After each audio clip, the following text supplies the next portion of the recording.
and I just wanted to give a really quick little review of one of my most used brush products in my studio.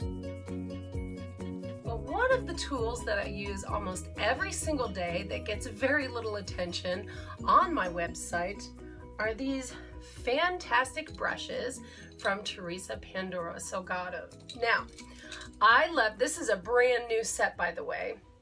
And the reason that this set is brand new, let me show them to you, and I'll drop a picture in here too, is because I love these brushes so much. I actually have two sets. I actually transferred my older set to be a mixed media brush set because I love these so much. They're just so soft. They are very, very soft. I love these brushes. These brushes are fantastic. They are super, super soft. Their handles are the perfect length. I use a lot of brushes here in my studio. Let me show you some of the other ones I use. This brush you have probably seen, but I use this for everything really. But it's falling apart. The hairs are coming out. It's just a really bad brush. One of the things that I love, and I want to show you the size difference in these handles. The reason I love this cheap brush so much is because of this. The handle. Do you see that? It's the exact same length as Teresa's brushes. Now the other brushes that I use for polymer clay, or used to use before I found Teresa's, do you see this?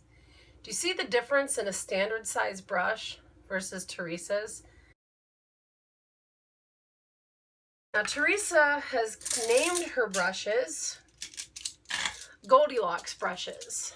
And the reason she has named them, or so I feel, is because they are literally the perfect size for your hand. These brushes are super, super soft. They leave absolutely no hairs behind on your work. Now she has three sets. She has Baby Bear, Mama Bear, and Papa Bear. Again, I'll put a picture here, a screenshot for you. What you don't notice right away in Teresa's brushes, just by really in the picture until you get them in your hand, these brushes are super dense.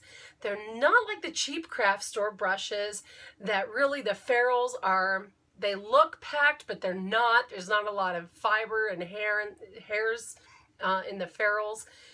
These ferrules are pretty dense and the bristles are really packed in here. So if you have not checked out Teresa's site, if you have not looked at her brushes yet, I encourage you to do so. If you want to start small, if you are a miniaturist or a figurine artist like I am, you may just opt to start with the Baby Bear brush or the Mama Bear brush set, because the Papa Bear brushes, they really are pretty large and I don't get the full use out of my Papa Bear brush set. Otherwise, if you can afford it, get all three sets, because once you'll see here, this is the jar that I store mine in, and eventually I will cover it. But the jar that I store mine in, this is just a baby food jar. And they all fit, and they sit right here on my workstation. You've probably seen pictures of it. So thank you, TinyPandora Salgado, for your wonderful brushes. I use them all the time. And I look forward to wearing these out just so I can buy another set. So if you can afford it, go and buy the full set at TinyPandora.com, and I'll leave the link below. This video is not sponsored.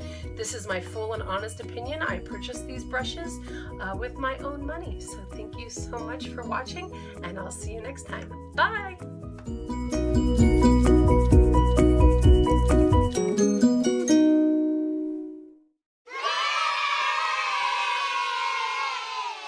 These are, oh, I probably shouldn't do this. Don't tell anyone, okay? Here. And you know, now that I'm looking at it, you know, this would make a pretty good eyeshadow brush. Wonder if anyone's thought of that. Gee, have to tell that to the hoppers, Teresa.